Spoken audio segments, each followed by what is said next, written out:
In this video, we'll learn about Southwest Minnesota Arts Council's grants for artists for fiscal year 2026, which runs from July 1st, 2025 through June 30th, 2026. We have 3 grant programs for artists. The first is Artist Growth, which is available for up to $4,000. Then we have Artist Equity, which is a similar program, but specifically for artists who are Black, Indigenous, or people of color. That is also available for up to $4,000. And then we have our Quick Support for Artists grant program, which is available for up to $1,000. For all 3 of these programs, artists at any career stage are eligible to apply, though artists in an early career stage find Quick Support for Artists a good place to start. You need to be living in our service region for at least 6 months before applying, and also continue living in the region throughout your grant contract period. You need to be at least 18 years old by the time of signing a grant contract, and all arts disciplines are accepted. To be a little more specific, our service region is made up of 18 counties and 2 tribal nations. These include Big Stone, Chanshayapi or Lower Sioux Community, Chippewa, Cottonwood, Jackson, Candy, Ojai, Lac-Aparal, Lincoln, Lyon, McLeod, Meeker, Murray, Nobles, Pajutazizi or Upper Sioux Community, Pipestone, Redwood, Renville, Rock, Swift, and Yellow Medicine. We acknowledge that the Southwest Minnesota region occupies the traditional, ancestral, and contemporary lands of the Dakota people. You can apply for the same types of activities in all 3 programs. Your project might be about creating new work, in which case you could request funding for things like supplies or equipment, space, costs for research. You can pay yourself for your time to work, or you may need to cover daycare costs. Your project might also be about sharing your work. And depending on your art form, projects could include things like framing your work, recording, having your work edited, printing things, putting together a portfolio, or creating a website. Or your project may be focused on artistic or professional development, and may include things like attending a class or a workshop, doing a one-on-one study with a mentor, or attending a professional conference.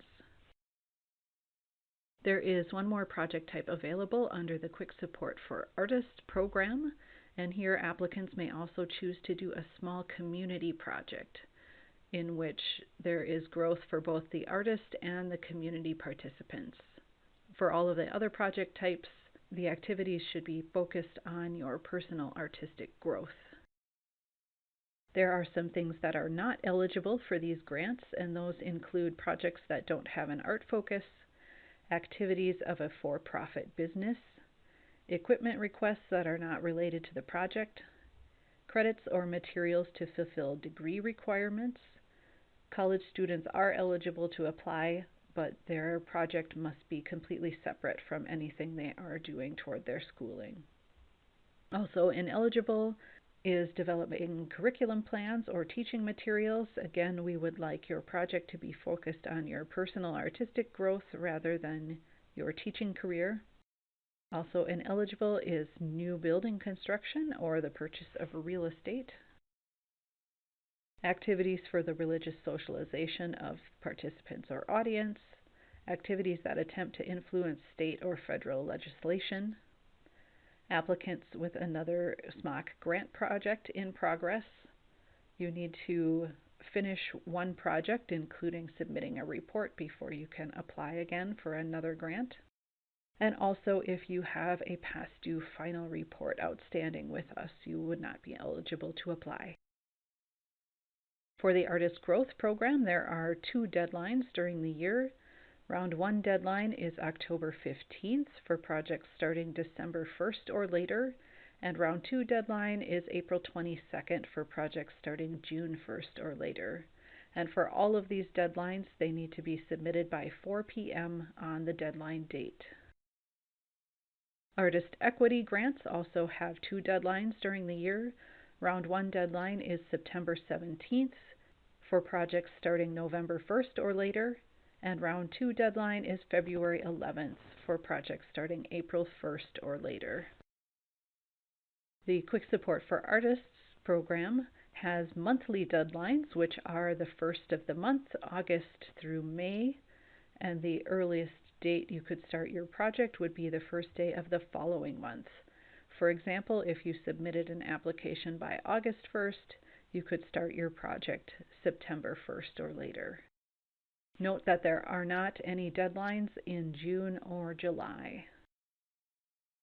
So you'll need to choose a project start date, and you'll first want to check for that earliest allowed start date because you can't start any project activities before that date.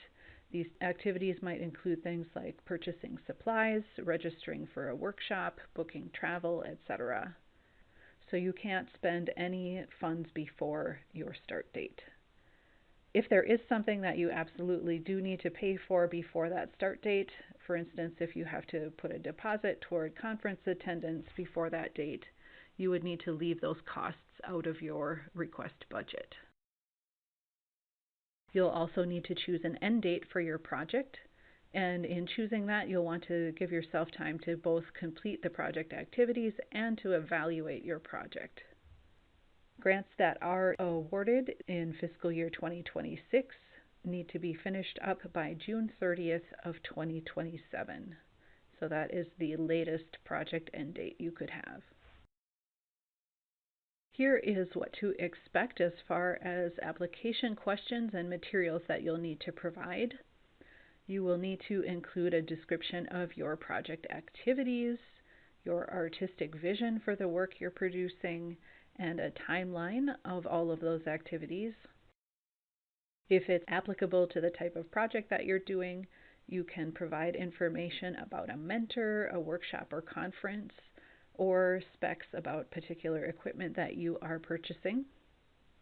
You'll also need to provide an itemized budget of all of your costs involved in the project, an artist resume or description of your artistic experience, samples of your work, which depending on your art form could be images, audio, video, written work, links to media online, etc. You'll also need to come up with some goals related to your growth as an artist and a plan to measure whether or not you have met your goals. If you are planning to share your work in any way, you'll need to include some estimated audience numbers and finally some demographic information. Looking at scoring criteria, both the Artist Growth and Artist Equity programs have the same criteria, which include excellence of work, which is worth 45% of your score, the project's contribution to your artistic growth, also 45% of your score, and the feasibility of the project worth 10% of your score. And we'll go into a little more detail about each of those. Looking at that excellence criteria, the reviewers will be looking for your training and accomplishments to be at an appropriate level for the project, that your work samples show artistic quality and promise in the project's discipline, and that you have an artistic vision for your project. Looking more closely at what we are looking for artistic quality, the reviewers are instructed to look for authenticity or originality, technical skill, personal artistic vision or voice, professional commitment, and work that brings forth some sort of response from those who are experiencing it. If you are working in folk, traditional, and cultural art, they'll be looking at a slightly different list, including authenticity, technical skill, commitment to the art form, and recognition from the community to which that art form belongs. Moving on to the growth criteria, reviewers will be looking to see that the project meets your artistic needs, that the project is important to your artistic or professional development, that you have identified proposed changes to take place as a result of the project, and have plans to measure or prove whether those changes have taken place. Finally, for feasibility, they will be looking to see that your activities and timeline are achievable and that your budget is clearly itemized and appropriate to the project. Next, we'll look at the scoring criteria for the Quick Support for Artists program. and that includes the impact of the project worth 62% of your score and your ability to accomplish the project worth 38% of your score. In detail, under impact, that includes that the project meets your artistic needs and is important to your artistic or professional development, that you have identified proposed changes to take place as a result of the project and plans to measure or prove whether those changes have taken place, and then if you are doing the community project type, that the community is able to develop knowledge, skills, and understanding of the arts.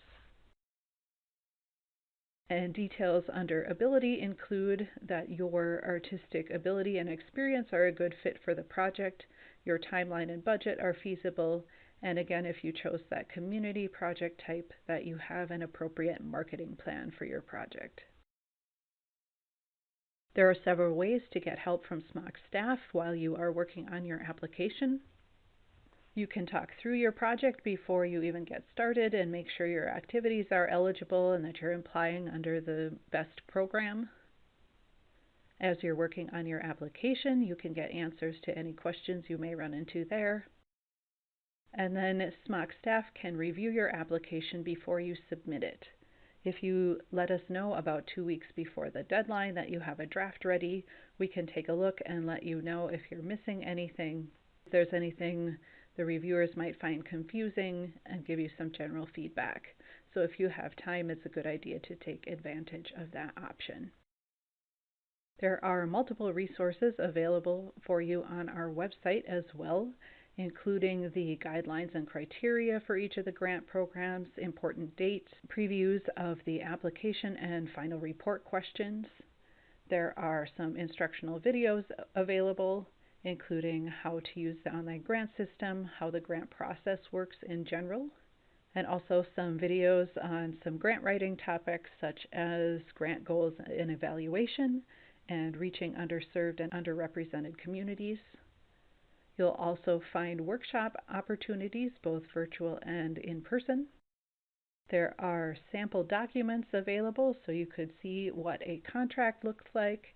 You can also access any credit lines and logos that you might need.